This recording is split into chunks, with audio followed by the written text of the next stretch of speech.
Sir जी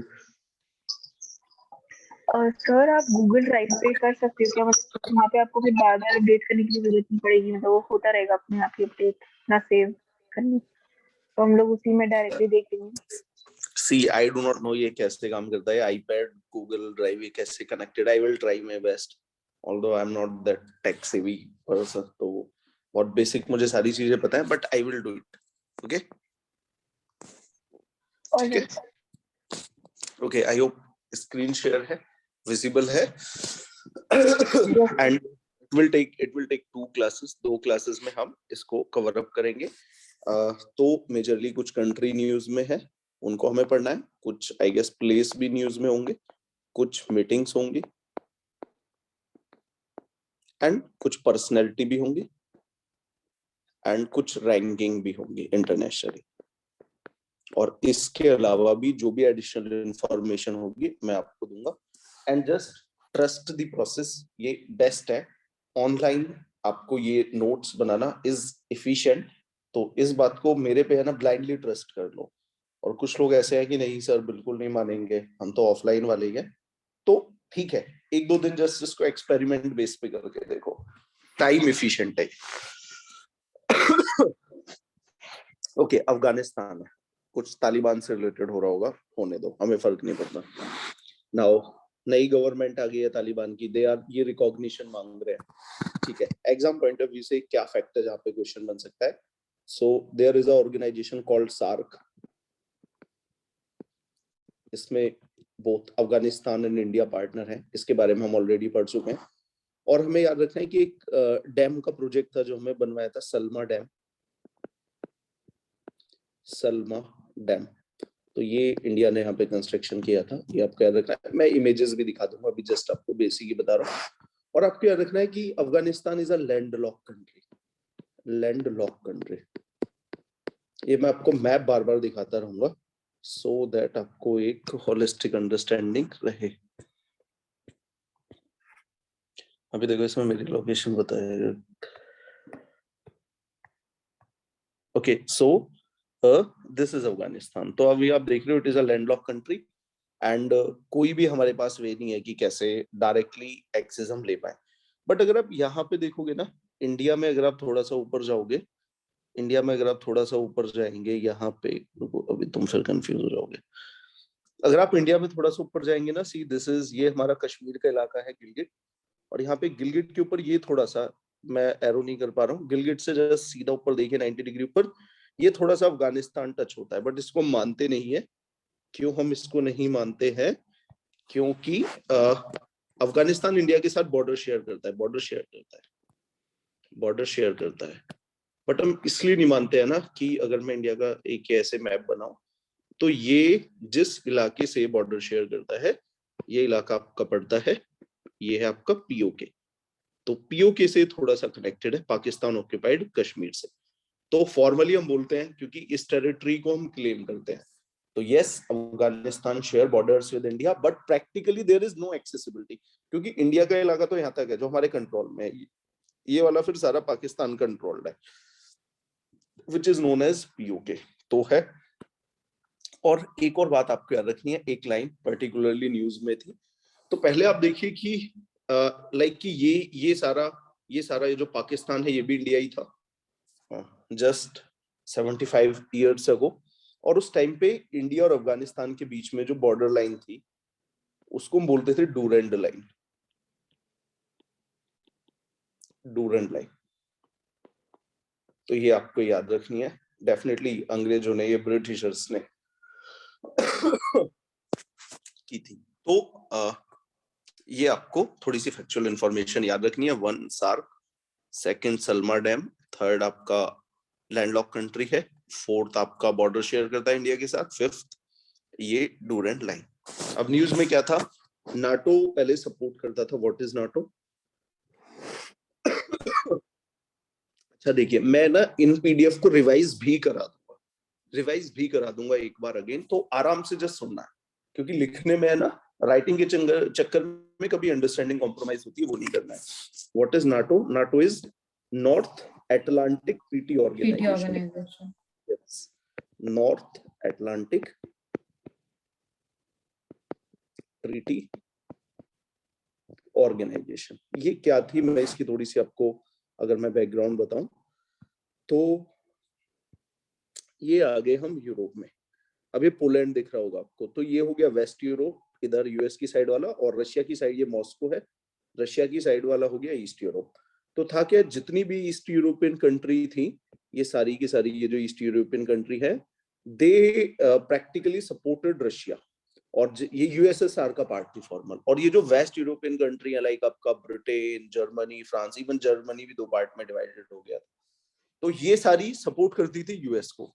तो they are saying कि यार आप America, it's a rivalry between America and Russia, और ये कंट्रियां बोलती थी यूरोप की, वेस्ट यूरोप की, कि हम रशिया के जस्ट नेबर में हैं और आप हमसे इनसे लड़ाई करने के लिए बोल रहे हैं, what protection US is giving to us. तो यूएस ने बोला टेंशन मत लो, मैं एक ट्रीटी साइन करता हूँ, नॉर्थ अटलांटिक ट्रीटी ऑर्गेनाइजेशन, और इसके जितने भी मेंबर हैं, अगर किसी पे भी अटैक होता है so it's attack on US से। तो इसमें लगभग 28-30 कंट्री है, तो अगर कल को रशिया जर्मनी पे अटैक करता है so it's attack on US से, सो दैट इनको प्रोटेक्शन दी जा सके। इतना तुम्हारे एग्जाम के लिए काफी है। तो ये पहले अफगानिस्तान को सपोर्ट कर रहा था, अब इसने उस सपोर्ट को है ना सस्पेंड कर दिया है, ठीक है। तो एग्जाम पॉइंट ऑफ व्यू से इतना काफी है अफगानिस्तान। और क्या चीज है जो अफगानिस्तान से रिलेटेड है, ठीक है, अभी इतना ही याद रखो, इससे ज्यादा कुछ पढ़ेंगे डेफिनेटली, बहुत सारी चीजें, अभी के लिए इतना ही ना। ऑस्ट्रेलिया, अब ये मैंने तुम्हें बताया, ऑस्ट्रेलिया से related sign a nuclear deal, 3 देशों ने मिलकर साइन की थी, मैंने तुम्हें भी बताया था, ऑकस, AUK US, ये बताया था ना मैंने, ऑकस 3 देशों के लिए, ऑस्ट्रेलिया, यूके एंड यूएस। सो हुआ क्या था कि प्रैक्टिकली ऑस्ट्रेलिया और फ्रांस डील पे साइन कर रहे थे कि यस, फ्रेंच सबमरीन्स दी जाएंगी ऑस्ट्रेलिया को, बट ऑस्ट्रेलिया ने एकदम से यूके और यूएस के साथ एग्रीमेंट साइन कर दिया, और ये तीनों मिलकर अब सबमरीन डेवलप कर रहे हैं, न्यूक्लियर सबमरीन।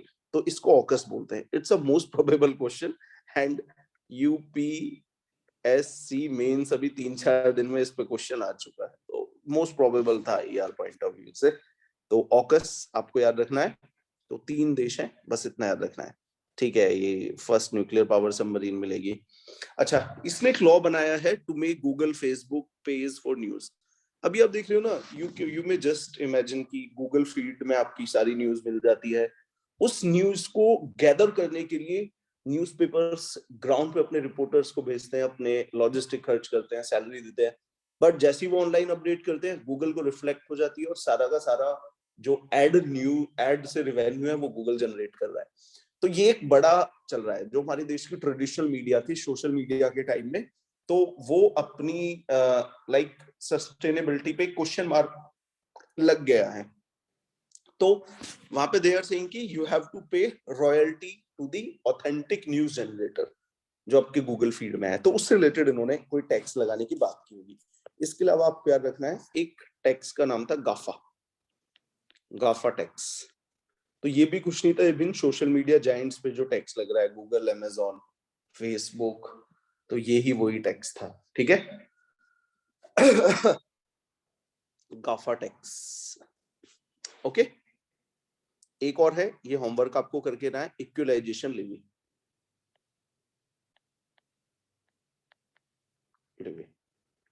अच्छा, एक और चीज आप याद रखिएगा, and please try to understand this, कि अभी जो हम टेस्ट नेट स्पेसिफिक हम पढ़ रहे हैं, तो they are not gonna to ask you कि अच्छा ऑस्ट्रेलिया पहले किससे न्यूक्लियर सबमरीन बना रहा था, फिर क्या हुआ। वहां पे कुछ की टर्म्स पे क्वेश्चन आने वाले हैं, लाइक कि ऑकस क्या हुआ, गाफा क्या हुआ, उनको पूरी स्टोरी नहीं पता। They are not gonna to ask you कि अच्छा गूगल फीड पे जो न्यूज आती है उसका रेवेन्यू नहीं मिल रहा। तो यहाँ पे मैं आपको सिर्फ उन्हीं टर्म को मैं लिख रहा हूं जिन पे एमसीक्यू फॉर्म हो सकता है। हाँ, जब भी आप इस टर्म को पढ़े, वो पूरी पिक्चर आपके माइंड में होनी चाहिए। उसको अगर आप रफली भी याद रखोगे तो चलेगा, बट ये जो टर्म है ना, ये स्पेसिफिक होनी चाहिए, क्योंकि यहाँ पे ये एमसीक्यू बनेगा। प्लस एमसीक्यू में क्या होता है ना, कि जो आंसर होता है वो भी आपके सामने ही है। तो जस्ट अगर आपको एक रफली भी याद होगा ना, तो वहां पे देख के रिकॉल आप कर लोगे, अगर आपने उसको अच्छे से समझा होगा। इसीलिए ही ये जो मैं कीवर्ड लिख रहा हूँ ना, इनकी वैल्यू का आप समझिए, ठीक है। ऑस्ट्रेलिया से रिलेटेड इतना ही। और ऑस्ट्रेलिया से रिलेटेड ये लिख लेना, इंडिया के 2+2 डायलॉग है, ऑस्ट्रेलिया के साथ 2+2 डायलॉग है, ये आपको याद रखना है। प्लस ये आरसीईपी में भी था, आरसीईपी में भी था, ये मैं आपको बता चुका हूँ, regional comprehensive economic partnership. Plus quad में भी है ये, क्यूयूएडी, क्वाड एक मैंने आपको बताया था, it's kind of a military alliance, तो क्वाड में भी है। And because India is a member, ये मैं आपको इंडिया स्पेसिफिक बता रहा हूँ। इंडिया स्पेसिफिक जब भी ऑस्ट्रेलिया के बारे में देख रहे हैं तो हमें क्या याद रखना है, and definitely nuclear raw material supply करता है, ना भी याद रखोगे तो चलेगा। नाउ बांग्लादेश, हल्दीबारी से एक रूट होगा, ट्रेन चली होगी, इट्स ओके, याद रख लेना, कुछ ज्यादा नहीं है। Bangladesh to develop alternative social media कुछ डेवलप कर रहे हैं, इसका नाम मैं भी आपको बताऊंगा। नाम तो थोड़ा सा याद रख लेना, बाकी तो बहुत कुछ सिग्निफिकेंट इसमें नहीं था, बट बांग्लादेश से रिलेटेड और मैं आपको कुछ न्यूज बताऊंगा which you should have remember.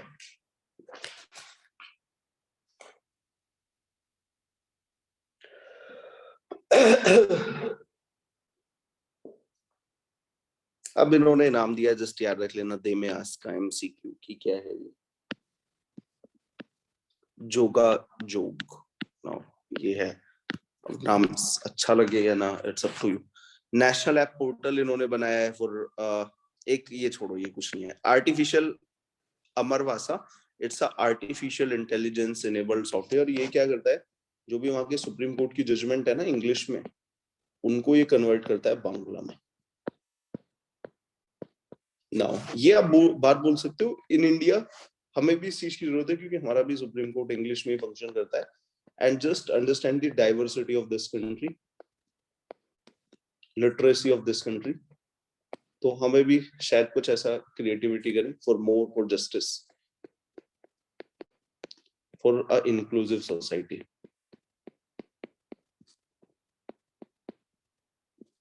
तो ये तो ऑल दो डिबेट, ये मेन एनालिसिस वाली बात है। ओके, इन्होंने कोविशील्ड वैक्सीन अप्रूव किया, जैसा मैंने आपको बताया, at least you guys should remember कि कौन कौन सी कंपनी वैक्सीन है, किन किन देशों ने प्रोड्यूस किए। तो कोविशील्ड किसने प्रोड्यूस किए, कोई बताएगा? Oxford, AstraZeneca. यस, आपको याद रखना है कि कोविशील्ड ये सीरम इंस्टीट्यूट ऑफ इंडिया ने प्रोड्यूस किया, but it's just a manufacturer, जो ओरिजिनल नाम है वो एस्ट्राजेनेका है। तो ये आपकी बनाई है ऑक्सफोर्ड यूनिवर्सिटी ने, सबको पता ही है, इतनी बेसिक इंफॉर्मेशन याद रखना है। बाकी और यहाँ पे जो एडिशनल है वैक्सीन 4-5 और, उनके बारे में भी आपको पता होना चाहिए।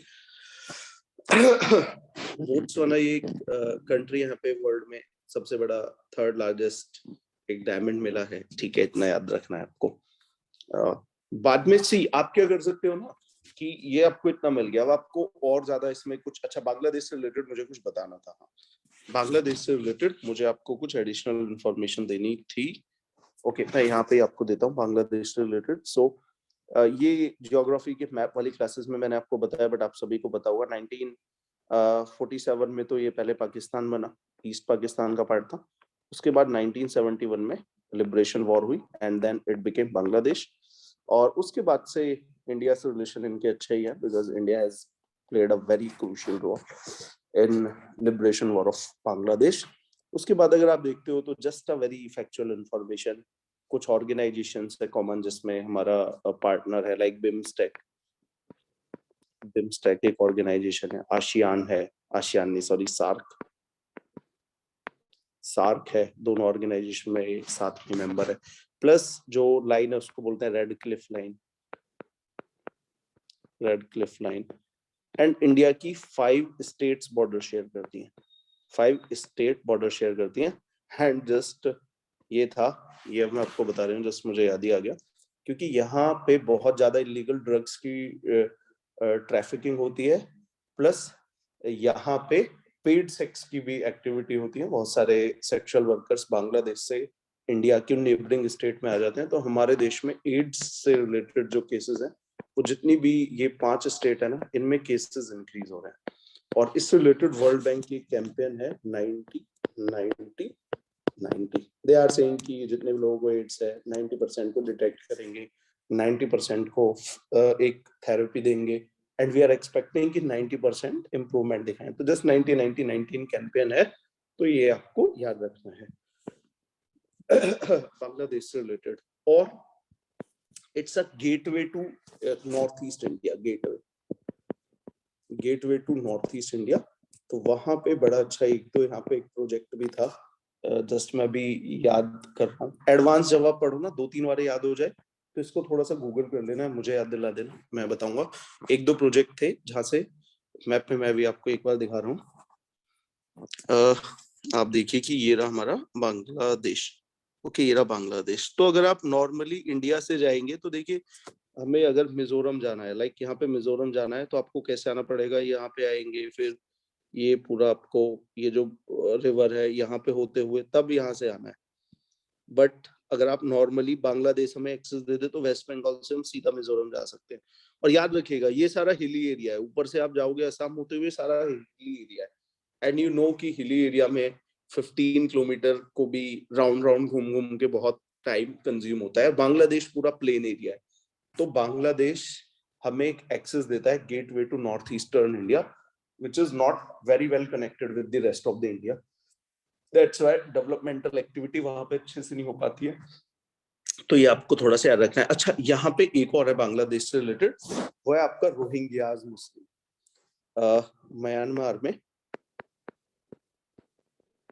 म्यांमार में रोहिंग्याज मुस्लिम।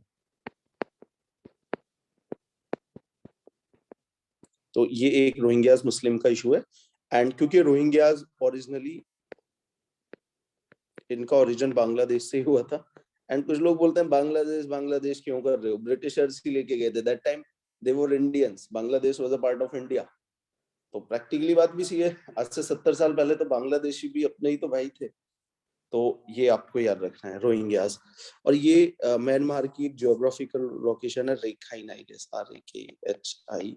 RAKHINE, Rakhine state, Rakhine region है मतलब। तो इतनी आपको फैक्चुअल इंफॉर्मेशन, ये 7-8 पॉइंट याद रखना। अच्छा, ये रीडेबल है ना, क्योंकि ये मतलब ऐप पे इससे ज्यादा अच्छा नहीं आ रहा है, समझ पा रहे हो आप लोग? Yes sir. Yes, sir. ठीक है ना, इतना भी देखो पढ़ लोगे ना, चलो मुझे बताना और मैं थोड़ा क्लियर लिखने की कोशिश करूंगा। तो ये हो गया। Now Britain. अब ब्रिटेन से रिलेटेड ये 4-5 न्यूज थी। एक तो ठीक है, कॉमेमोरेटिव महात्मा गांधी के लिए उन्होंने कॉइन इशू कर दिया। अच्छा, यहाँ पे देखो महात्मा गांधी से रिलेटेड, महात्मा गांधी जी 9 जैन 1915 को इंडिया आए थे, और इस डे को हम सेलिब्रेट करते हैं एज अ प्रवासी भारतीय दिवस, PBD। इतना याद रख लेना, प्रवासी भारतीय दिवस। और मेरे पास एक फैक्ट भी था, बट चलो तुम्हारी वो नहीं है, जरूरी नहीं है इसे जानना। प्रवासी भारतीय कौन है? पर्सन ऑफ इंडियन ओरिजिन है, और ओवरसीज सिटीजन ऑफ इंडिया है, OCI कार्ड होल्डर, और हैं आपके NRIs। ये तीनों टर्म आपने सुने हैं ना, person of Indian origin, OCI card holder and NRI। NRI citizen India के ही है, इंडियन सिटीजन ही है, बट अभी टेम्परेरी बाहर रह रहे हैं। तो ये आपको याद हो गया गांधी जी से रिलेटेड। और ठीक है, अब ये वैक्स, ये Oxford word of the year है, मोस्टली वैक्सीन के लिए शॉर्ट फॉर्म में यूज किया गया था बहुत ज्यादा, तो not much. Sales tax on sanitary product was abolished. या प्लीज सर, हम प्रवासी भारतीय दिवस कब से बना रहे, मतलब सर मैंने कहीं क्वेश्चन पढ़ा था कि ये आई गेस अटल बिहारी ये मैं डेलिबरेटली आपको ऐसे बता रहा हूँ, अटल बिहारी वाजपेयी के टाइम से था जब उनकी सरकार थी, तो 2002 के आसपास की बात है आई गेस। ठीक है सर। ठीक है, क्यों हम सेलिब्रेट करते हैं? डेफिनेटली अब देखिए क्यों सेलिब्रेट करते हैं। डेफिनेटली जो लोग इंडिया में नहीं रहते but still they are contributing immensely for the social economic development of this country, technological advancement of this country. Why we have selected this date? क्योंकि सबसे बड़ा प्रवासी जो बाहर गए और वापस आके देश को आजाद करा दिया, महात्मा गांधी। ओके Yes, चले sir. आगे।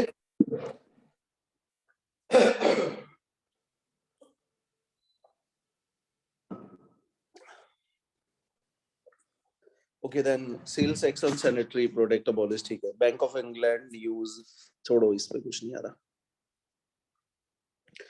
और हमें यूके से रिलेटेड क्या याद रखना है, यूके से रिलेटेड एडिशनल पॉइंट्स हमें क्या पता होने चाहिए। पहला तो ये आपको पता होना चाहिए कि ब्रेक्जिट हो गया। ब्रेक्जिट पता है सभी लोगों को? Yes, sir. Now Yes, sir. UK is part Yes, of, sir. Yes, sir. not a part of EU, European union का फॉर्मली ये पार्ट नहीं है। और ब्रिटेन से रिलेटेड आपको क्या रखना है, it is a member of G7 country और ये यूनाइटेड नेशन सिक्योरिटी काउंसिल का मेंबर है, जिसको हम शॉर्ट फॉर्म में बोल देते हैं P5। तो ये भी आपको याद रखना है। और इंडिया स्पेसिफिक थोड़ी सी अगर आप जियोग्राफी देखें तो क्या याद रखना है, और कुछ बहुत ज्यादा नहीं है current affair point of view से, थोड़ा सा ऑल्दो मैं इसके आपको जियोग्राफी दिखा देता हूँ। तो सो दिस इज ब्रिटेन, ये आइलैंड नेशन है। एंड ये आपको याद रखना है, 2-3 जस्ट छोटी सी फैक्चुअल इंफॉर्मेशन याद रखिए, बहुत कुछ नहीं याद रखना है। एक तो English channel between Britain and नीचे है आपका फ्रांस, तो ये आपका इंग्लिश चैनल हो गया। उसके बाद सबको पता है आई गेस कि ये आपका आयरलैंड है ब्रिटेन के वेस्ट साइड में इरिश, और ये नॉर्थ सी है। अच्छा एक और इस लोकेशन को याद रखिएगा, ये है ग्लासगो, ये आपको लोकेशन याद रखनी है, ग्लासगो। ये शायद दिख रहा हो, जितना जूम कर रहा हूँ नहीं छोटा होता जा रहा है। ग्लासगो ये लोकेशन आपको याद रखना है, ये इस बार थोड़ी सी न्यूज में थी, तो आपको याद रखना है लोकेशन ग्लासगो। तो यहाँ पे क्या हुआ था, यहाँ पे हुई थी आपकी COP26 Paris climate agreement, Paris climate.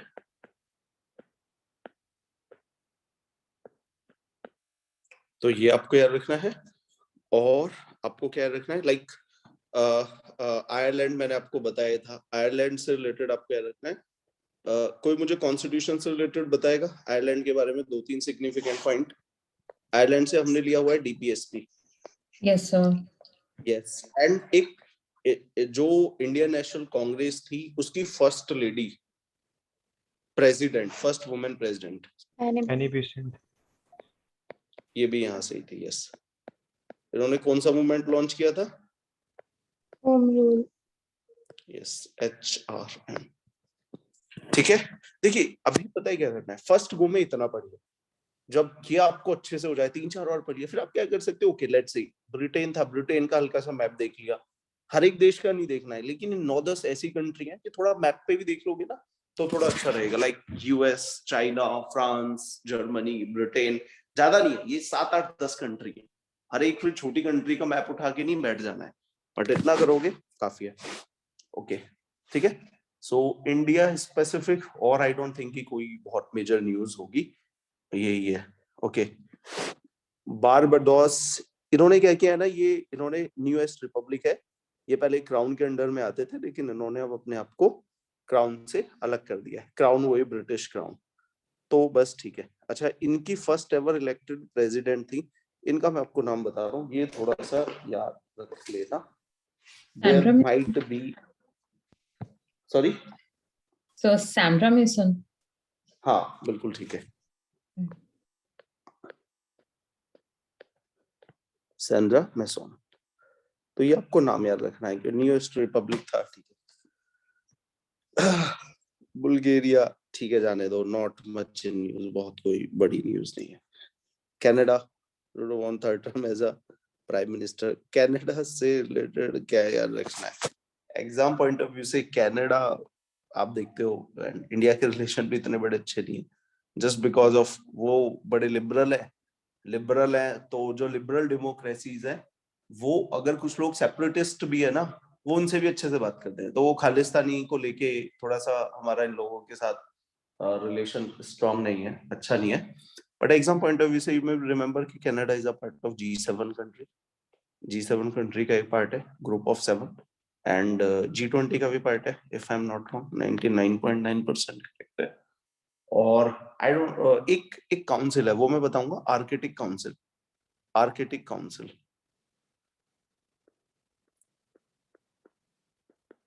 Arctic council, इसमें भी मेंबर है। आर्कटिक काउंसिल ये पूरा है, ऊपर जो आपका लाइक नॉर्थ पोल है वो आर्कटिक ओशियन है।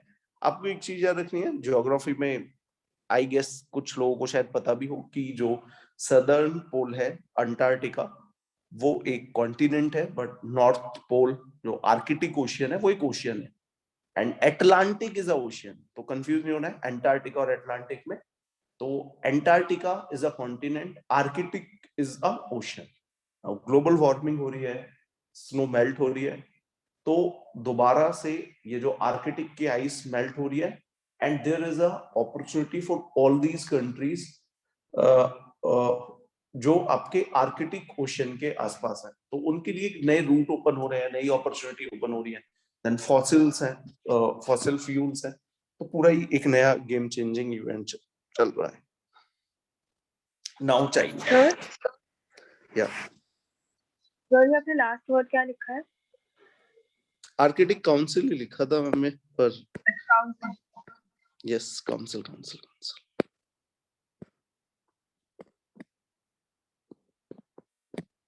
अच्छा, आप क्या सेपरेट नोट्स बना रहे हो अभी भी?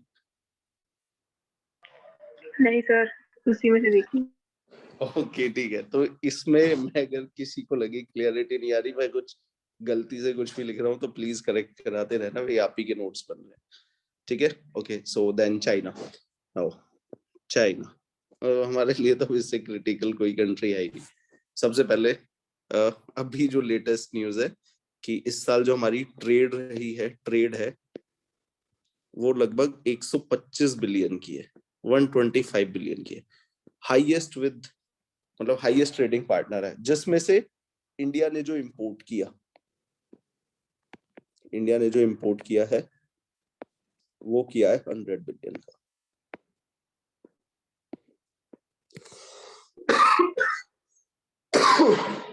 मतलब फॉरगेट अबाउट गलवान में क्या हुआ, ये हुआ, बहुत सारी सोशल मीडिया पे कैंपेन चली इंडिया में कि ये होने वाला है, हम तो चाइनीज प्रोडक्ट को देखेंगे भी नहीं।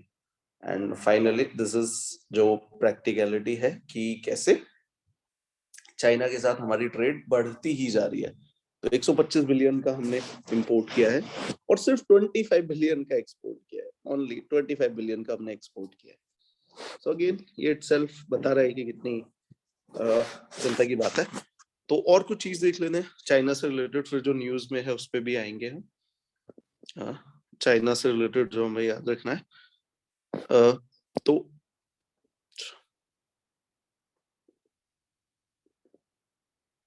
ये है ना, ये जो एप्पल में यहाँ पे राइट साइड में आता है तो कई बार लिखते हुए टच हो जाता है। एप्पल ने अपडेट में इसको रिमूव कर दिया, लेफ्ट साइड में डाल दिया है, बट थिंग इज दैट कि जिन्होंने अपडेट किया है उनके टैब की बैटरी लाइफ चली गई। तो मेरी ये बैटरी लाइफ अच्छी खासी है, 20-25 घंटे चल जाता है, सो इसलिए मैं अपडेट नहीं कर रहा हूँ। ओके, सो चाइना से रिलेटेड मैं पॉइंट्स आपको बता रहा हूँ। सबसे पहले entire border is disputed, entire border is disputed.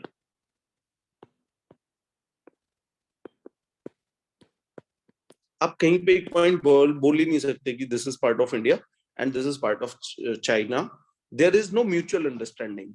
Yes, there are overlapping claims, India बोल रहा है मेरा वहां तक है, चाइना बोल रहा है मेरा यहाँ तक है, but there is no mutually decided land border agreement कि ये हमारा है ये तुम्हारा है, इसलिए सारा बॉर्डर डिस्प्यूटेड है। किसी भी चाइना नई टेरिटरी में आके बोल देता है ये मेरा, क्योंकि कोई प्री एग्जिस्टिंग ट्रीटी नहीं है रिगार्डिंग टू बाउंड्री को लेके। हाँ, एग्जिस्टिंग ट्रीटी है, अंग्रेजों ने की थी, चाइना मानता ही नहीं है। चाइना बोलता है अच्छा बताओ ट्रीटी किसने की है, फिर हम बोलते हैं ब्रिटिशर्स ने की है, फिर चाइना बोलता है ओके कॉलोनियल माइंडसेट था, उन्होंने तो अपनी एम्पायर को मेंटेन करने के लिए बाउंड्री ऐसे ही खींची है, why we should follow it. तो चाइना फॉलो ही नहीं करता है, इसलिए कुछ लाइन है लाइक मैकमोहन लाइन,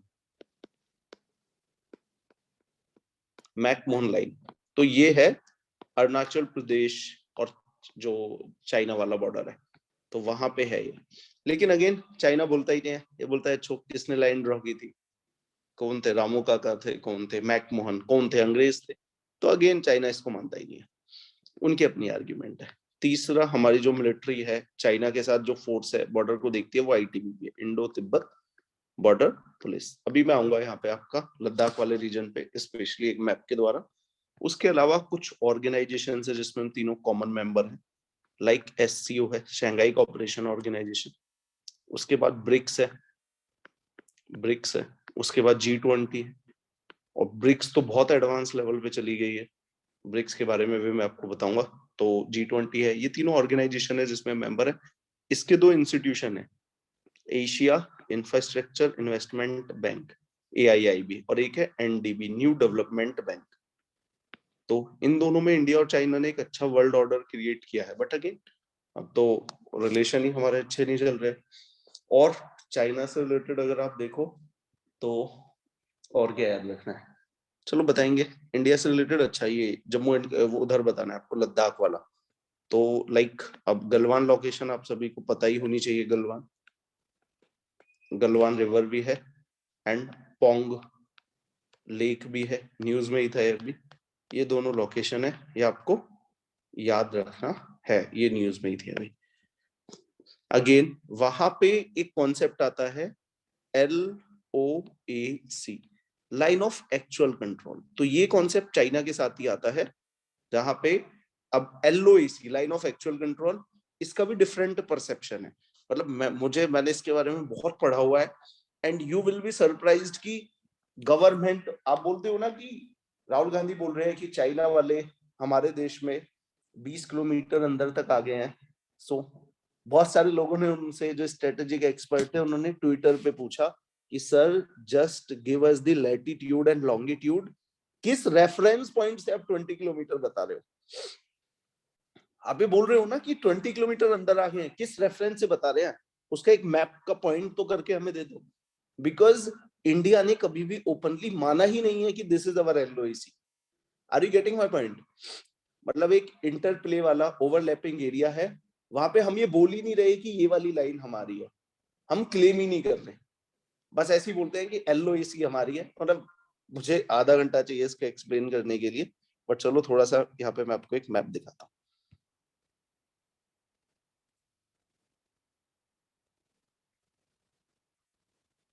सो यहाँ पे मैप में क्या दिखाना है, LOAC लद्दाख, इमेज आ जाएगी कुछ।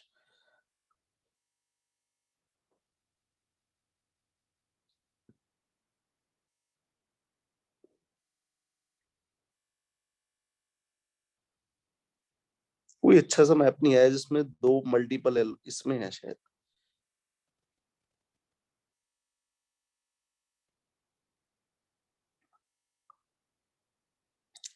मतलब ये है ना, ये जो लाइक की किसी को भी आप LOAC मान लो, लाइन ऑफ एक्चुअल कंट्रोल, तो मान लो ग्रीन वाली है, तो कभी इंडिया ने मैप में ये नहीं बताया कि ये हमारे पॉइंट है जिससे हम क्लेम कर रहे हैं। इंडिया ने क्यों नहीं बताया? नहीं, चाइना बताता है कि इन पॉइंट को हम क्लेम कर रहे हैं, क्योंकि नेगोशिएशंस में इट्स लाइक कि मेरे तुम्हारे पास बहुत रुपए हैं, मैं ये क्लेम कर रहा हूँ, वो बोल रहा है कि हाँ तुमने भी मेरे से बहुत पैसे ले रखे हैं। ओपन नहीं कर रहे कितने ले रखे हैं, इससे तुम्हारी नेगोशिएशंस वीक हो जाएंगी। तो नोबडी इज शोइंग कि कितनी टेरिटरी पे कहां तक क्लेम हमारा है, ओपन एंडेड डेलिबरेटली छोड़ रखा है। तो इंडिया ने भी डेलिबरेटली बताता नहीं है, क्योंकि बताएगा माइट बी चाइना जितना सोच रहा हो वो तो उससे बहुत कम निकले, तो वो तुम्हारे पास तो बाद में खिलने के लिए कुछ बचेगा ही नहीं। So it's a deliberate strategic decision of our security agencies कि हम बताते नहीं है, बस we have only patrol points कि यहां तक जाएंगे, इस रेड पॉइंट तक पेट्रोलिंग करके आएंगे। तो ऐसा है। आई होप कि थोड़ा कुछ समझ में आया होगा, कंफ्यूजन में भी कुछ अंडरस्टैंडिंग आई होगी। ठीक है,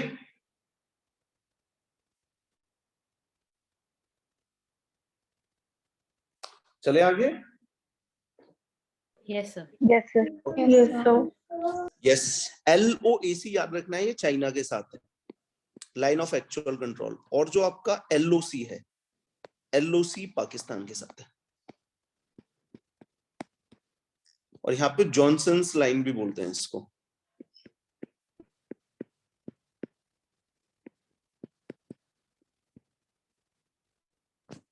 ठीक है। 5 पॉइंट अब इस पे आते हैं। बिगेस्ट कैप्टर ऑफ जर्नलिस्ट एज पर, ये मैं बताऊंगा क्या है, कुछ होगा। China passed historical resolution posting president, हाँ ये तो पता ही है तुम्हें, ठीक है। इस पे एमसीक्यू नहीं बनेगा, क्या एमसीक्यू बनेगा, कुछ नहीं बनेगा। बट यस, चाइना क्या करने की कोशिश कर रहा है, प्रेसिडेंट की पावर को बढ़ा ही रहा है, ठीक है। प्रोटोटाइप मिनिएचर हेलीकॉप्टर डेवलप, जाने दो। 3 चाइल्ड पॉलिसी अप्रूव। तो पहले यहाँ पे 1 चाइल्ड पॉलिसी थी, 1 चाइल्ड पॉलिसी थी। तो बाद में इन्होंने देखा कि 1 चाइल्ड पॉलिसी की वजह से डेफिनेटली पॉपुलेशन श्रिंक हो रही है। लाइक कि अगर आप एवरेज एज देखोगे of China is 37 years, on the comparison with India is 28 years average age. तो आने वाले टाइम में अब आपकी पॉपुलेशन फिर यहाँ पे डिक्लाइन की तरफ जा रही है। प्लस जस्ट इमेजिन कि 1 चाइल्ड पॉलिसी ने क्या क्रिएट किया है, कि डेमोक्रेसी तो है ही नहीं, फ्रीडम तो है ही नहीं। Now you have a generation of people जिनके सिबलिंग्स नहीं है, भाई बहन नहीं है। तो जस्ट इमेजिन कि वो अपनी इमोशनल कैसे शेयर करते होंगे, फ्रेंड्स ही है या स्पाउस है, अदरवाइज आपके पास तो भाई बहन नाम की कोई चीज ही नहीं रही। So it's also creating a social problem in Chinese society. मतलब ठीक है, तुम्हारा एग्जाम पॉइंट ऑफ व्यू से डिफरेंट है, बट आई होप कि जो सोशियोलॉजी वाले बच्चे होंगे वो थोड़ा सा समझ पाएंगे, ठीक है। फैक्चुअली नया रखना है, 3 चाइल्ड पॉलिसी अप्रूव कर दिया, ठीक है। स्मॉल रिएक्टर इन्होंने लॉन्च किया, जाने दो। कंस्ट्रक्शन ऑफ द टॉलेस्ट, ये बन रहा था, बैन कर दिया, जाने दो। World second biggest hydro electricity dam, अब ये कहाँ पे है, इसमें मैं तुम्हें थोड़ा सा लोकेशन दे देता हूँ, बाकी तो इसमें और कुछ नहीं है।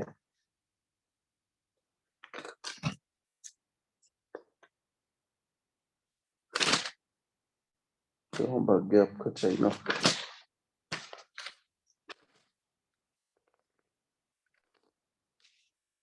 चलो ये मैं बताता हूँ भाई। First fully electric bullet train in Tibet. तो यस, ये बुलेट ट्रेन का अगर आप इंफ्रास्ट्रक्चर देखोगे, जापान में भी अच्छा खासा डेवलप है और यहाँ पे भी अच्छा खासा डेवलप है, तो तिब्बत में कर रहे हैं, ठीक है। जस्ट ये पढ़ने वाली न्यूज है, कुछ इसमें से नहीं आएगा। चाइना आयरन नहीं है, ईरान है, ईरान। तो अब आप देखिए ईरान पूरा, क्योंकि यहाँ पे अगर आप देखते हैं ना, ये जो गल्फ रीजन है, यहाँ पे 2 मेन प्लेयर है। एक तो हो गया आपका सऊदी अरेबिया वर्सेस चल रहा है ईरान। अब अगर आप देखेंगे, सऊदी अरेबिया एक सुन्नी कंट्री है, मुस्लिम्स के भी 2 फैक्शन है, शिया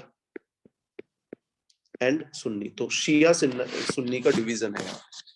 तो यूएस आपका सपोर्ट करता है सऊदी अरेबिया को, and it is the policy of Saudi Arabia कि यूएस हमेशा एंटी ईरान रहे।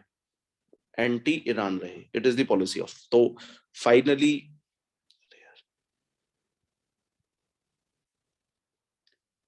It is the policy of Saudi Arabia कि हमेशा यूएस ईरान के अगेंस्ट रहे। तो डेफिनेटली यूएस ने इकोनॉमिक रिस्ट्रिक्शंस लगाई, इकोनॉमिक सैंक्शंस लगाए ईरान पे। और आइडिया क्या था, सी एक और बात है, ईरान का न्यूक्लियर प्रोग्राम बहुत एडवांस था।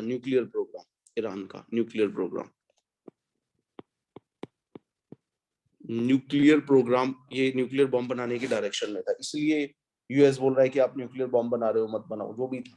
तो यूएस ने डिसीजन लिए और हमारे ऊपर भी रिस्ट्रिक्शन लगाई। हम चाबहार पोर्ट बना रहे थे,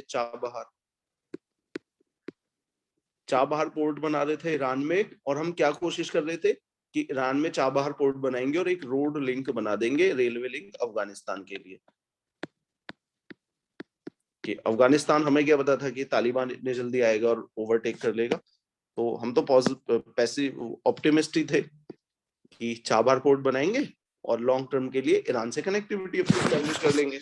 बट फाइनली हमारा सारा गेम ही पलट गया।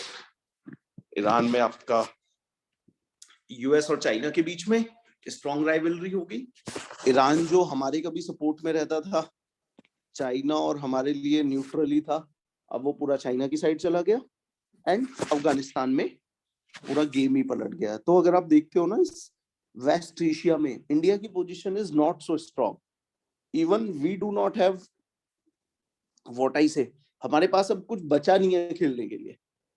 ना तो हम अफगानिस्तान की गेम में है ऑलरेडी, ना हमारी तालिबान के साथ बात है, क्योंकि इंडिया तो तालिबान को कभी रिकॉग्नाइज ही नहीं करता था। हम तो डेमोक्रेसी स्टेब्लिश कर रहे थे, और जो डेमोक्रेसी स्टेब्लिश करने आए थे वो छोड़ के भाग गए यूएस। एंड हमने कभी ईरान को भी वो नहीं करा, सपोर्ट नहीं करा ओपनली। दिक्कत है। तो ये नाउ ईरान पूरा किसके उसमें जा रहा है, चाइना की साइड जा रहा है। तो उसी में ये कि चाइना और ईरान ने जस्ट स्ट्रेटेजिक पैक्ट साइन किया है। थोड़ा और पढ़ेंगे इसमें, एक और न्यूज भी थी मैंने बताई भी थी। आगे आएंगे। Anti monopoly rules issued for internet player. ठीक है, ये एंटी मोनोपोली, देखिए अब ये जितने भी इंटरनेट प्लेयर है, देयर इज अ टेंडेंसी कि they will establish a monopoly like Google. Google ने काइंड ऑफ मोनोपोली एस्टैब्लिश कर ली है। या सोशल मीडिया में अगर आप देखेंगे तो फेसबुक, तो उससे रिलेटेड चाइना ने कुछ किया होगा, जाने दो। नाउ मोनोपोली से याद रखना, इंडिया में अगर आप देखेंगे तो कैन यू टेल मी कि अभी कौन सा ऐसा सेक्टर है जहां पे गवर्नमेंट की मोनोपोली है? क्योंकि हमने 1991 में, इंडिया ने 1991 में एलपीजी किया था, लिबरलाइजेशन, प्राइवेटाइजेशन, ग्लोबलाइजेशन, और उसके बाद ऑलमोस्ट सभी सेक्टर को हमने सभी सेक्टर को लिबरलाइज कर दिया था।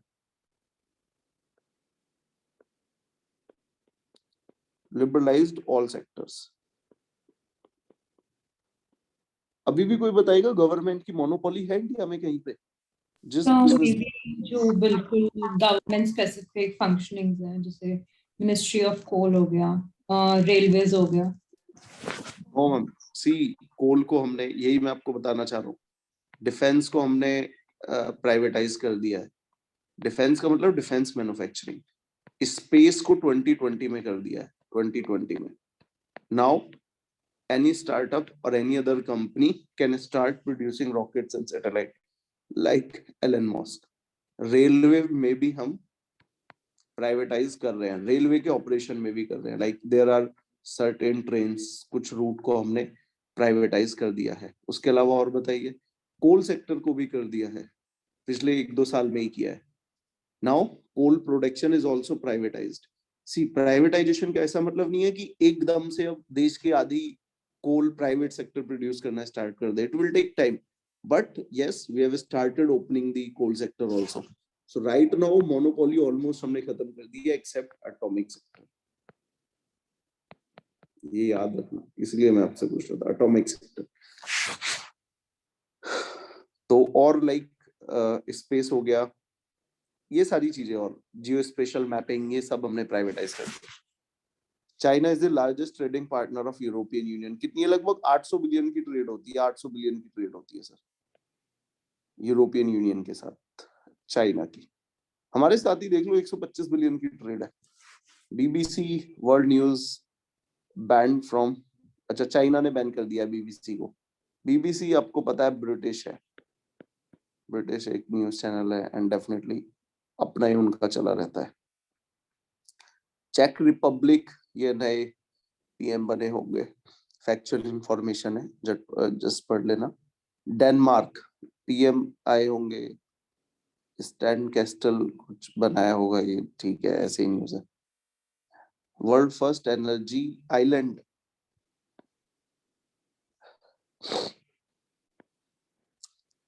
ये मैं अभी आपको बता रहा हूँ। कोई डाउट अगर आप पूछना चाहते हैं?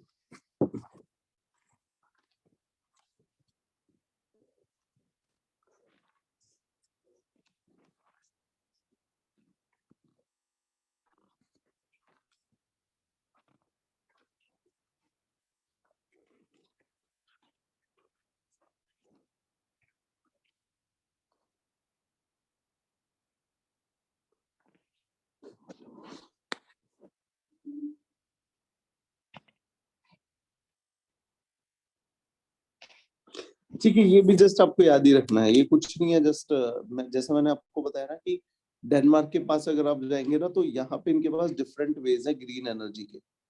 तो लाइक एक और भी यहाँ पे ग्रीन एनर्जी के इनके पास डिफरेंट वेज है। ग्रीन एनर्जी,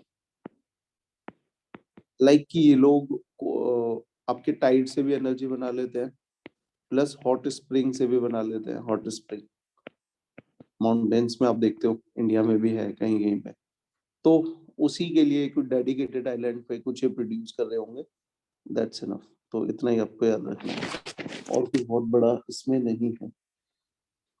नाउ आर्टिफिशियली एक आइलैंड बना रहे हैं, बस इतना आपको याद रखना है। एक दे माइट आस्क कि कौन सा देश आर्टिफिशियल आइलैंड बना रहा है, what is the purpose for आपका हाउसिंग के लिए। और जब भी हम आर्टिफिशियल आइलैंड की बात करते हैं तो चाइना के ऊपर एलिगेशन है, चाइना ने भी आर्टिफिशियल आइलैंड बना दिए हैं। आर्टिफिशियल आइलैंड कहाँ पे बनाए हैं? साउथ चाइना सी में, साउथ चाइना सी। और इस साउथ चाइना सी के एक बहुत बड़े इलाके को चाइना क्लेम कर रहा है, जिसको बोलते हैं 9-लाइन। 9-लाइन ये मैं आपको दिखाता ही हूँ।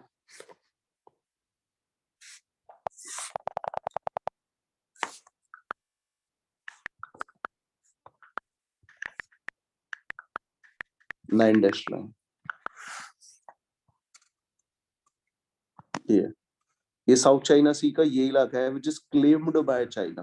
नो जस्ट इमेजिन, अगर आप देखें ना कि एक सर्टेन प्रोपोर्शनेट आपके पास पावर है, और उस पावर को लेके, उस पावर के बाद आप कितने वो हो, क्या मैं बोलूं, कितने एक्सप्लॉइटेटिव हो, तो दुनिया की मोस्ट एक्सप्लॉइटेटिव कंट्री चाइना है। यूएस के पास भी इतनी पावर थी, उसके बाद भी यूएस ने इतना दादागिरी नहीं दिखाई जितना चाइना दिखा रहा है। तो yes, China is you know very थोड़ी सी डोमिनेटिंग कंट्री है, अगेन इंडिया के लिए तो चैलेंज है। तो ये आपको याद रखना है 9-लाइन। Egypt, discovery of lost golden city, कुछ मिल गया होगा, छोड़ो, याद रखना है। Qatar agree to resume diplomatic ties, ठीक है, कुछ ओल्ड कॉफिन मिला होगा एग्जाम से रिलेटेड, इतना नहीं। कतार और इसके रिलेशन अच्छे नहीं चल रहे थे, बट दोबारा से इन्होंने बात करनी स्टार्ट कर दी है। एग्जाम पॉइंट ऑफ व्यू से इजिप्ट से रिलेटेड बस एक लोकेशन याद रखना जो आपकी न्यूज में ही थी, और वो थी कि रेड सी एंड मेडिटेरियन सी के बीच में ये जो आपका आता है canal, so this is a country called Egypt, ये आप देख रहे होगे, एंड दिस इज रेड सी, और ये आपको यहाँ पे सुएज मेंशन मिल गया होगा, सुएज। तो यहाँ पे अभी एक सुएज कैनाल बन गया है, एंड ये सुएज कैनाल दो सीज को जोड़ता है, मेडिटेरियन सी जो यहाँ पे है, ये पूरा मेडिटेरियन सी है अफ्रीका के ऊपर, and this is Red Sea. तो एक आपको याद रखना है, Mediterranean sea and Red Sea, plus आपने देखा कि ये जो सुएज पॉइंट है, this is also a joining point of two continents. On the one side we have Africa, on the other side we have Asia. So Egypt is one of the country which are in two continents. One is Africa, another is आपका ये Asia. एक और आपको याद रखना है, ये एक लोकेशन याद रखना, इससे थोड़ा सा ऊपर जाएंगे, बेरूट एक सिटी है, तो ये लेबनान का पार्ट है, एंड आप सभी को याद होगा ये बेरूट, यहाँ पे ब्लास्ट हुआ था, याद है नहीं याद है आपको? 2020 में यहाँ पे पोर्ट पे कुछ अमोनिया नाइट्रेट रखा हुआ था, आग लग जाती है और एक बहुत बड़ा ब्लास्ट होता है। तो ये लोकेशन आपको याद रखना है, बेरूट याद रखना है, it's a part of Lebanon, and ये आपको इजिप्ट याद रखना है। इसके आगे भी जाएंगे, लोकेशंस देखेंगे, तो इजिप्ट, एंड ये अगेन ये जो आप रिवर देख पा रहे हैं, रिवर नाइल है, लॉन्गेस्ट रिवर ऑफ वर्ल्ड, ये वर्ल्ड की सबसे लंबी रिवर है। ठीक है, 2-3 इंफॉर्मेशन है, इतना काफी है। तो पहला तो आपका हो गया सुएज कैनाल, सुएज कैनाल, और ये दो सीज को जोड़ता है, मेडिटेरियन, मेडिटेरियन को ये लिंक करता है रेड सी से, रेड सी से। और दूसरा मैंने बताया था ये दो कॉन्टिनेंट में है, अफ्रीका एंड एशिया।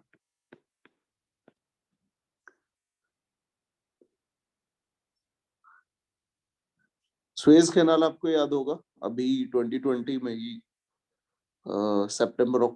सितंबर में आई गेस। तो यहाँ पे क्या हुआ था, एक शिप फंस गया था, तो उसको लेके पूरा इंटरनेशनल न्यूज में था। एस्टोनिया, ये कोई फर्स्ट वुमेन पीएम बनी है, ठीक है। Ecuador state of emergency declare है जस्ट बिकॉज ये लॉ एंड ऑर्डर मेंटेन नहीं कर पा रहे हैं, just because of increasing violence activity. तो ये कहाँ पे है, ठीक है, इतना याद रखना, it's in south America. Now France, अब ये जबरदस्त कंट्री है। ओके, सो 2-3 मिनट का तुम्हारे पास टाइम है, if you want to ask anything पूछिए। अगर आपको, ये बंद हो गया क्या Zoom मेरा, नहीं चल रहा है, हाँ जी, कुछ अगर आपके डाउट है तो यू मे आस्क।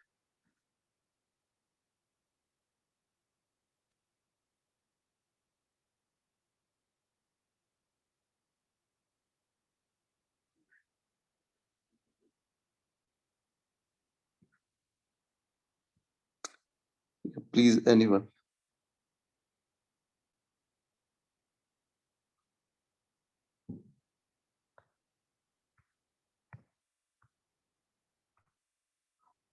डाउट्स नहीं है तो चले आगे। Yes sir. ओके, ठीक। नाउ फ्रांस, तो एग्जाम पॉइंट ऑफ व्यू से फ्रांस से रिलेटेड मतलब बहुत न्यूज में है ये। एंड हमारे लिए अगर आप देखें कि पहले जो जो काम रशिया करता था, like reliable partner, France could become a next Russia for India, because right now Russia वो पहले जैसा रशिया नहीं रहा है। even Russia economy is highly dependent on China, and Russia is like playing on the Russia पूरा China जैसे उसको घुमा रहा है ऐसे ही घूम रहा है। तो Russia is not that independent like it was in 1990s।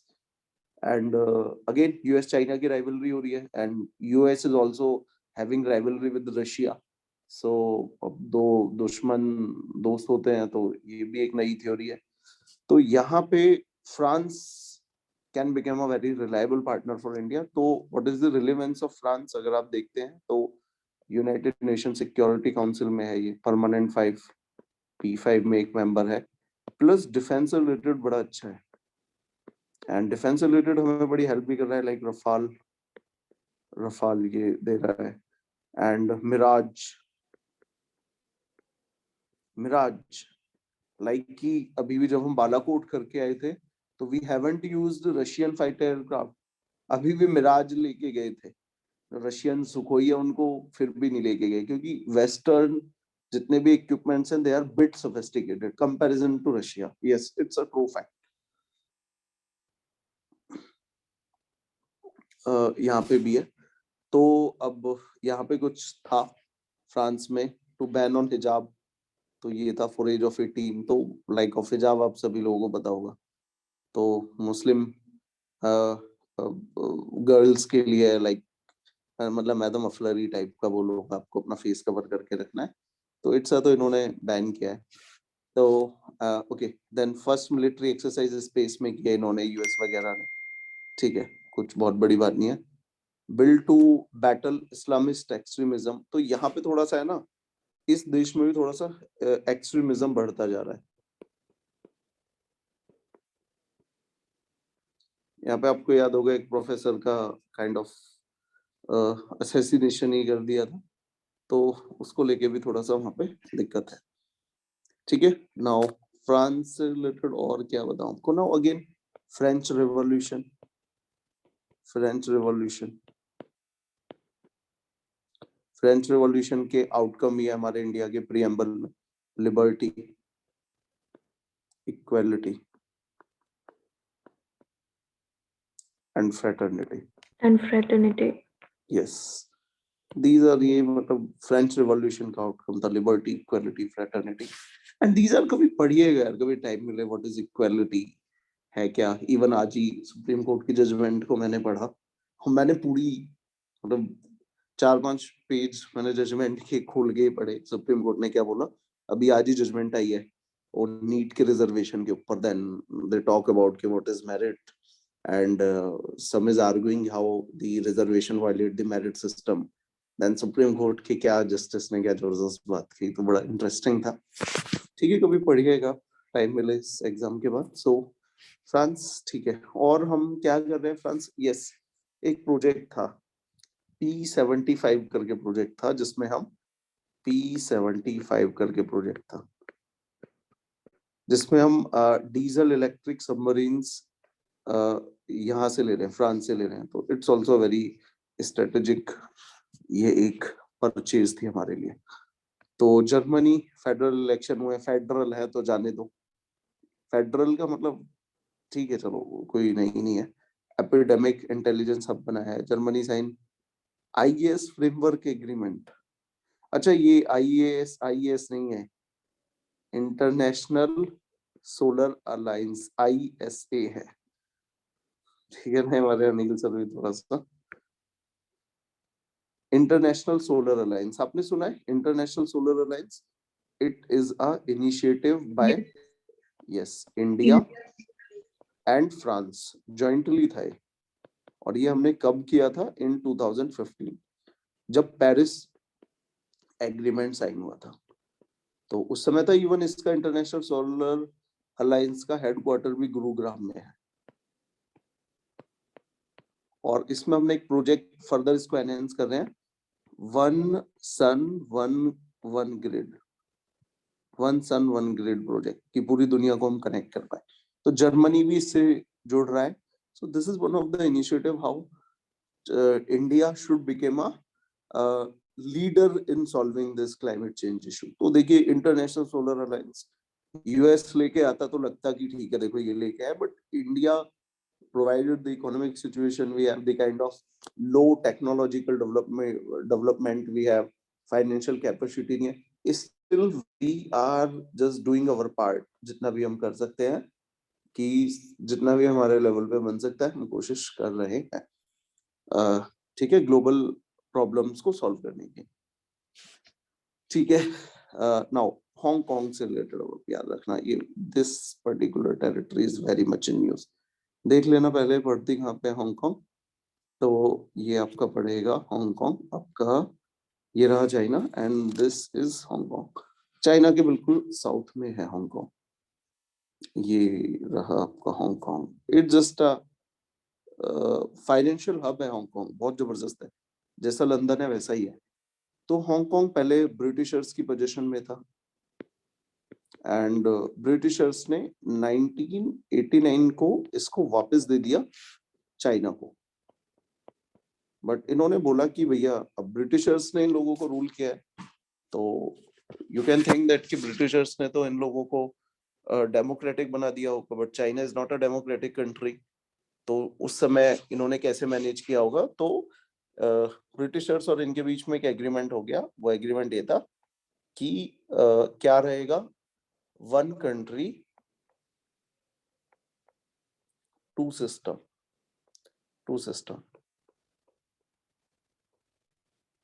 कि China will be a one country but we have two system क्या है? Hong Kong will be democratic. तो अब यहाँ पे हुआ क्या, धीरे धीरे करके नाउ अब because Hong Kong was a part of China and Hong Kong a democratic setup also, तो हांगकांग में थोड़ा फ्रीडम ऑफ प्रोटेस्ट था, freedom of speech and expression था। तो चाइना के जिन भी लोगों को प्रोटेस्ट करना होता था ना, वो हांगकांग में आके प्रोटेस्ट करते थे, बिकॉज हांगकांग एक लिबरल डेमोक्रेटिक सेटअप था, definitely a setup with in Chinese communist party के अंडर में ही था। तो यहाँ पे ना आपको एक भी चीज समझनी होगी ये भी, कि democracy is not a political system, it's a way of life, it's a thought process, how you see your surrounding, how you behave. तो एक बार अगर आप किसी सोसाइटी को या किसी यूथ को अगर आप थोड़ी सी फ्रीडम दे दें, इट्स वेरी डिफिकल्ट कि बाद में उन फ्रीडम को वापस लिया जाए, इट विल क्रिएट ट्रबल।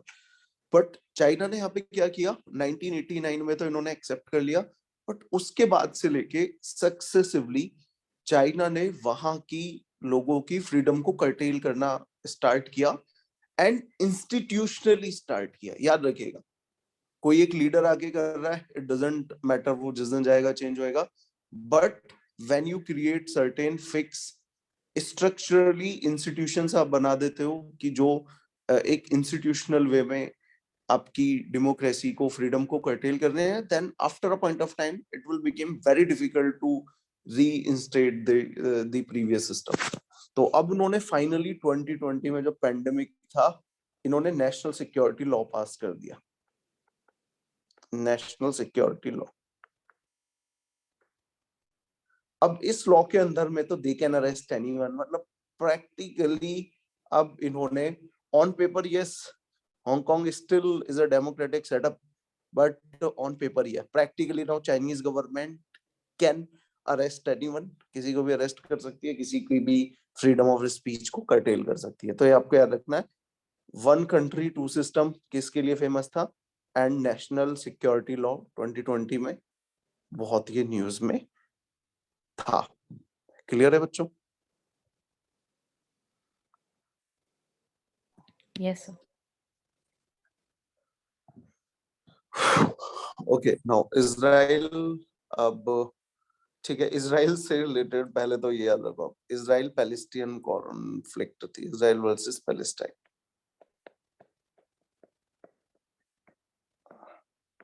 ये कॉन्फ्लिक्ट याद रखना। उसके बाद अभी याद रखना आयरन डोम।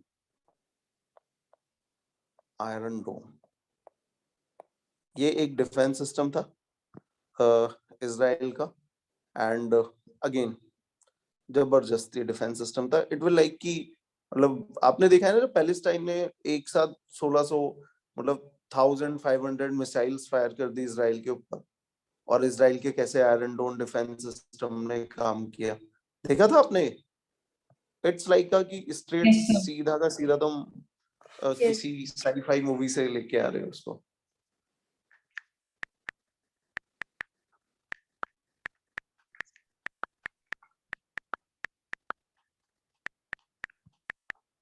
ये देखना, मिल गया था। नाउ दिस इज, ये रियलिटी में ऐसा हुआ है।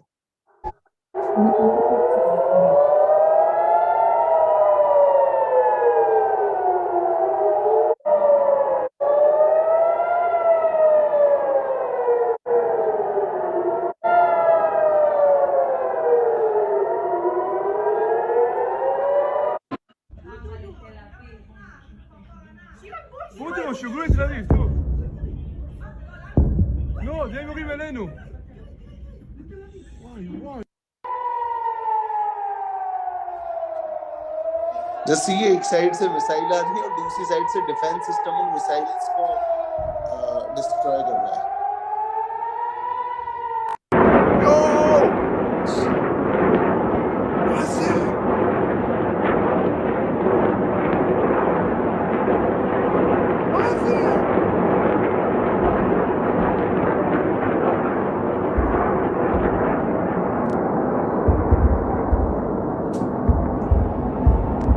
जस्ट ट्राई टू इमेजिन कि इजराइल के लोगों ने क्या उस दिन फील किया होगा।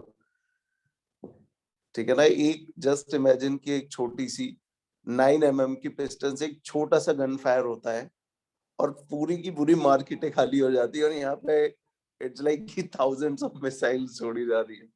एंड तो iron dome defence system and Palestine ये कॉन्फ्लिक्ट थी, और इससे रिलेटेड कुछ लोकेशन न्यूज में रहती है। लोकेशन एक तो है गाजा स्ट्रिप,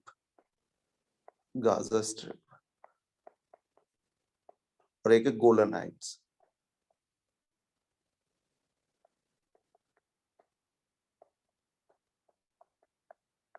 वे हाइट है या हाई है, कुछ ऐसे ही करके, सॉरी गोलन हाइट। ये दोनों लोकेशन याद रखना, ये इजराइल और पैलेस्टीन से रिलेटेड है। लाइक देखो, पैलेस्टीन एक इस्लामिक एरिया था, अब ये इजरायली लोग आते हैं एंड धीरे धीरे करके इनकी पूरी टेरिटरी को एनेक्स कर लेते हैं। नाउ अब जो पैलेस्टाइन 100 साल पहले था, आज अगर देखोगे वो उसका 10% नहीं रहा। सब्सिक्वेंटली इजरायली लोगों ने, जो मुस्लिम लोग थे, नेटिव वहां के लोग थे, उनको पूरी तरीके से एक छोटे से इलाके में कंसोलिडेट करके रख दिया है सारा लैंग्वेज। Jews, no? या सॉरी, मतलब Israeli people are mostly Jews, no? हाँ हाँ हाँ, ज्यूज ही हैं। ये मैं पूरी कहानी मतलब बताता बट टाइम लगेगा, बट यहाँ पे देख लेना कि किस तरीके से इन्होंने पूरा का पूरा उन लोगों का, यस पैलेस्टाइन लोगों का एक्सप्लॉइटेशन हुआ है, no doubt about this. Jewish लोगों का भी हिटलर ने किया था हॉलोकॉस्ट में, तो ठीक है, उसमें जाने से कुछ नहीं है।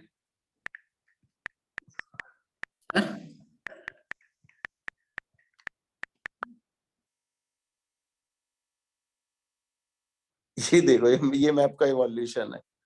नाउ ये ग्रीन वाला पैलेस्टाइन था 1946 में, और ये व्हाइट वाला इजराइल था। नाउ फिर यूएन का जो प्लान आया उसमें इतना पैलेस्तीन बचा, फिर सारी दुनिया ने छोड़ दिया, तो इजराइल ने अपने आप देखो उन लोगों को टेरिटरी छोड़ी नहीं है, स्टिल अभी भी एनेक्सेशन चल रहा है।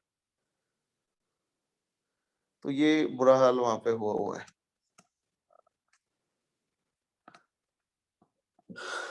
ठीक है, तो ये इतना बस आपको याद रखना है।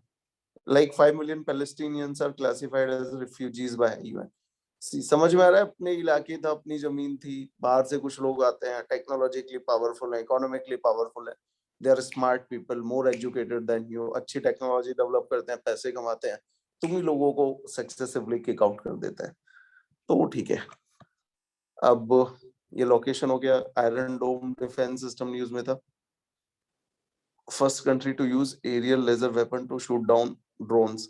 जस्ट इमेजिन, लेजर यूज कर रहा है, हमारे यहाँ पे भी ड्रोन्स आ रहे हैं, and we do not have any substantial answer to this drone challenge.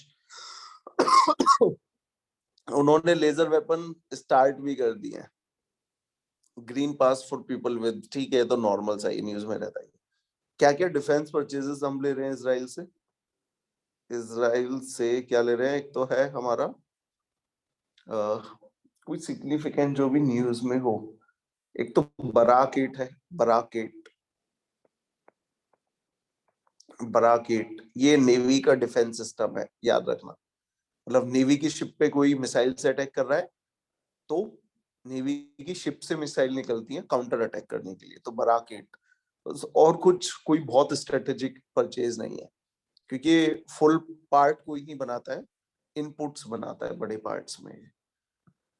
Iran, now Iran became 9th SCO member. मैंने आपको बताया था Shanghai Cooperation Organisation, Iran is becoming is getting closer to China, और China देखो उसकी SCO में entry करा दी है।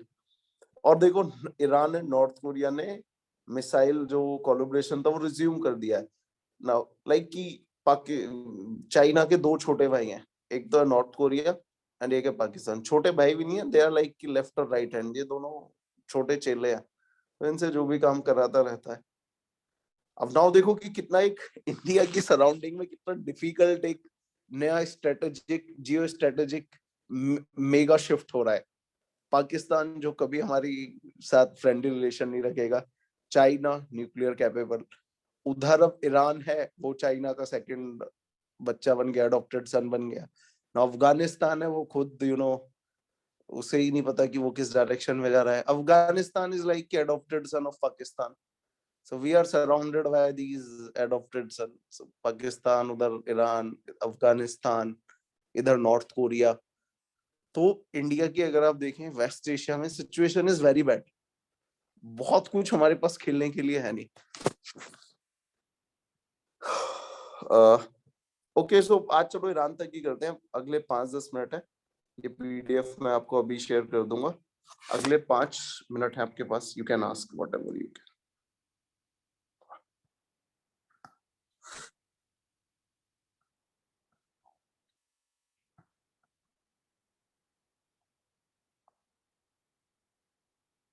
लास्ट क्लास से रिलेटेड अगर आपको कुछ पूछना हो तो।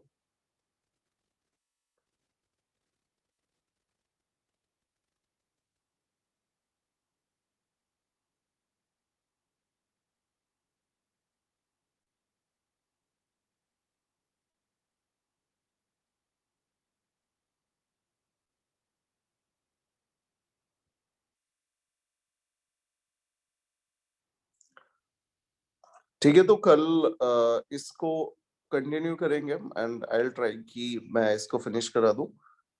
एंड अगेन कल और परसों का टारगेट ये है कि नेशनल अफेयर हमारे हो जाए एंड इंटरनेशनल अफेयर हो जाए। ओके, अगेन आपके पास ऑप्शन है, if you want to ask anything you may ask. 2-3 minute का मैं और आपको टाइम दे रहा हूँ।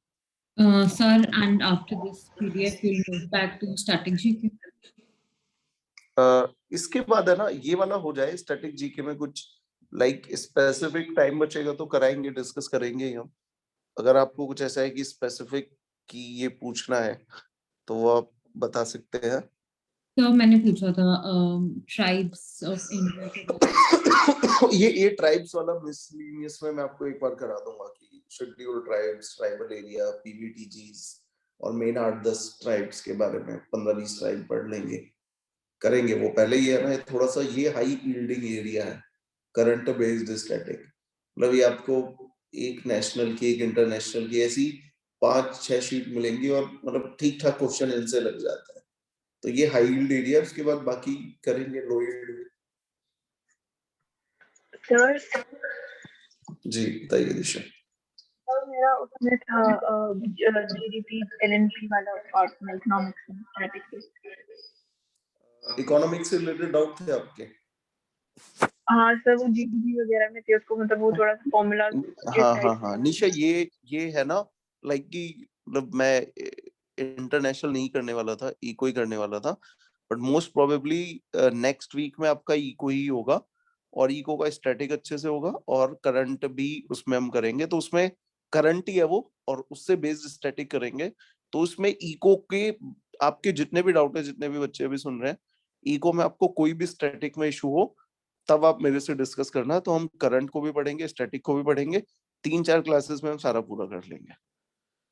नेक्स्ट वीक आपका वो इको के लिए ही है and in next week eco आपका डन हो जाएगा। ठीक है, तो इको आप मान के चलिए कि इस महीने में आपका national affairs, international affairs and eco, ये तीनों चीज आपकी डन हो जाएंगी।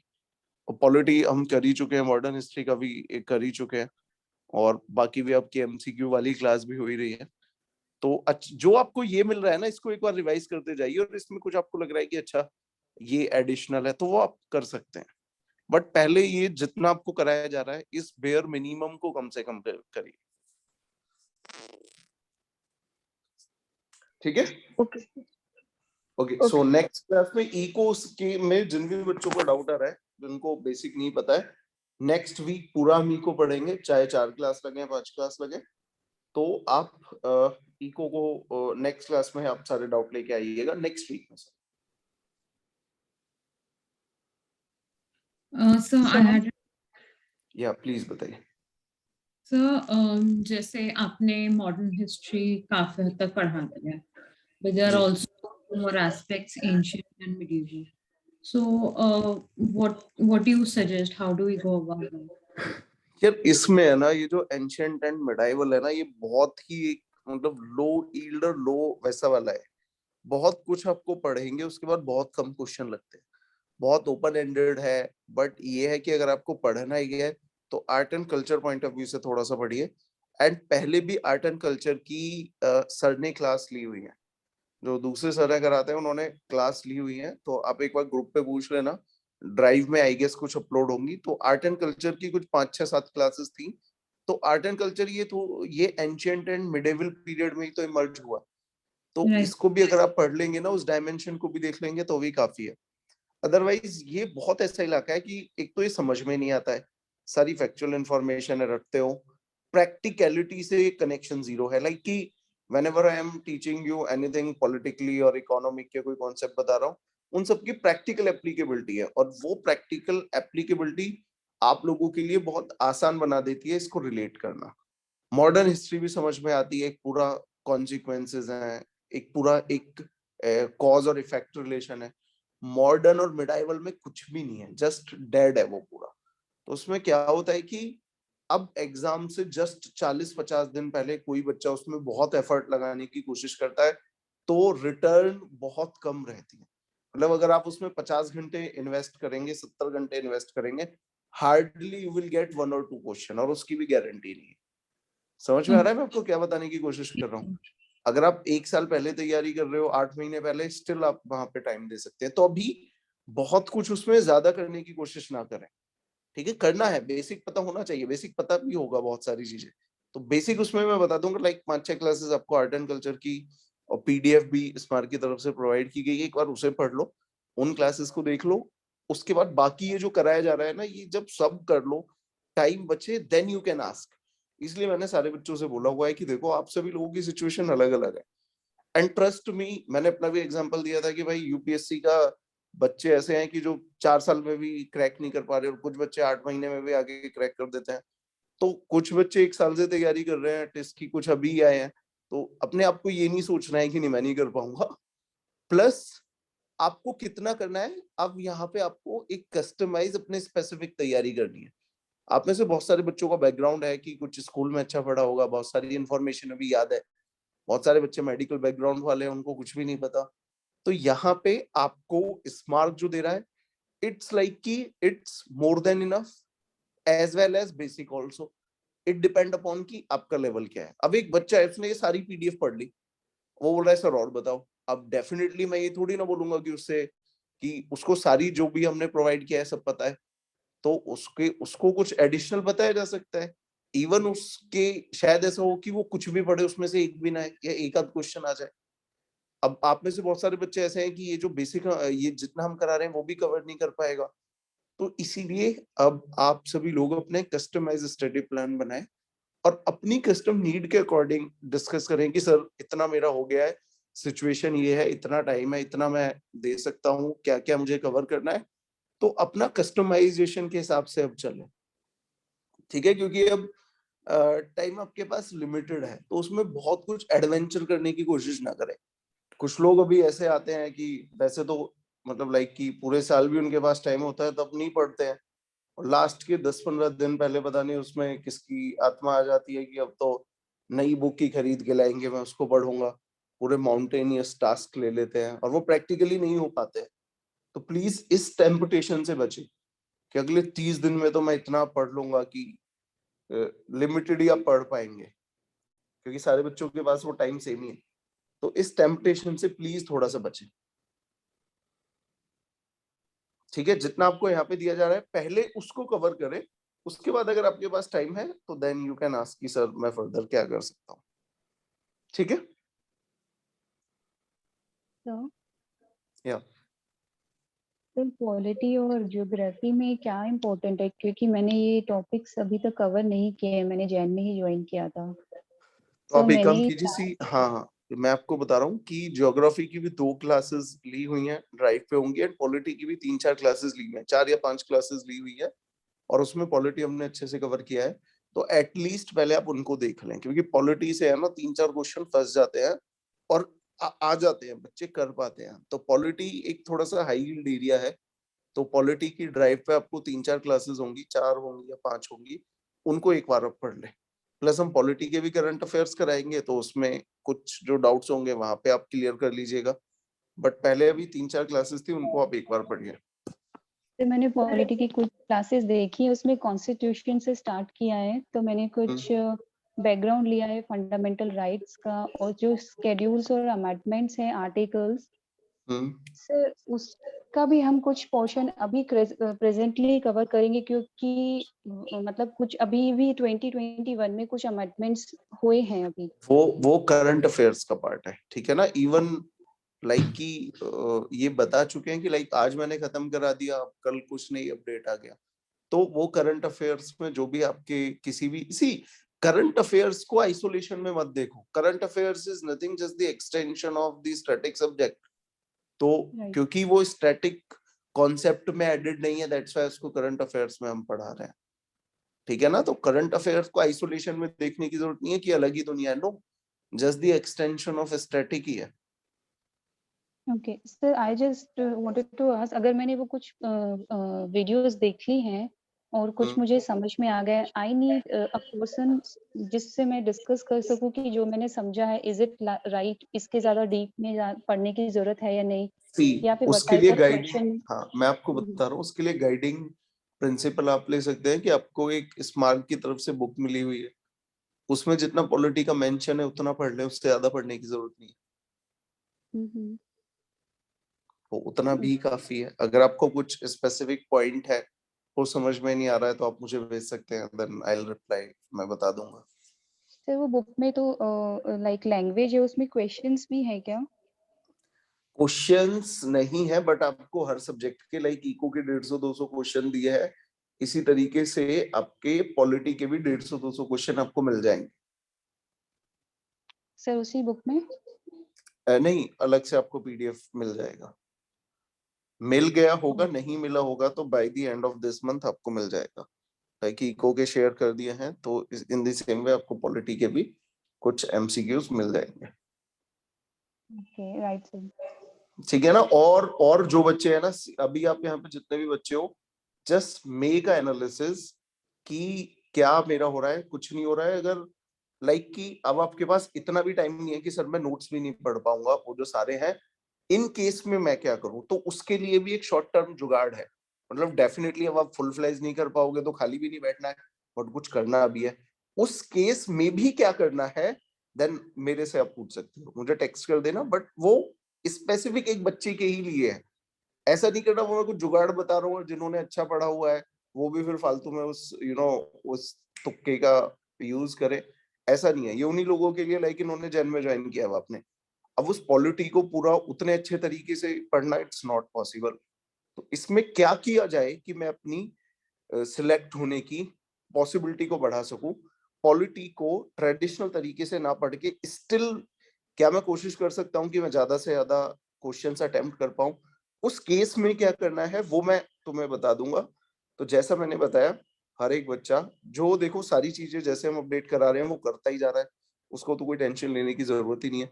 लेकिन जिसके लिए ये थोड़ा सा ज्यादा हो रहा है, उसको दिक्कतें हो रही हैं, तो वो बच्चा स्पेशली कांटेक्ट कर ले, बात कर ले, उसके लिए स्पेसिफिक क्या कस्टमाइज करके किया जा सकता है, then I will discuss with that student. ठीक है। Thank you sir. क्या sir recent awards and honours का ये भी होगा, ये भी होगा मैम, ये अवार्ड्स एंड ऑनर्स वाला आई गेस ये भी होगा, सारा होगा, टेंशन नहीं लेना है, होगा ये। Okay Aishwarya. Yes sir. Okay, I hope कि सभी आप लोगों के जो भी डाउट थे आपने बता दी। कल मैं इस आईआर को खत्म कराऊंगा एंड परसों नेशनल अफेयर्स को। टिल देन रिवाइज कीजिए, जो भी पहले आपने किया हो इनको एक बार रिवाइज कीजिए, एंड मिलते हैं फिर आपसे एक बार दोबारा नेक्स्ट क्लास में। Thank you very much. Thank you, sir. Thank you, sir.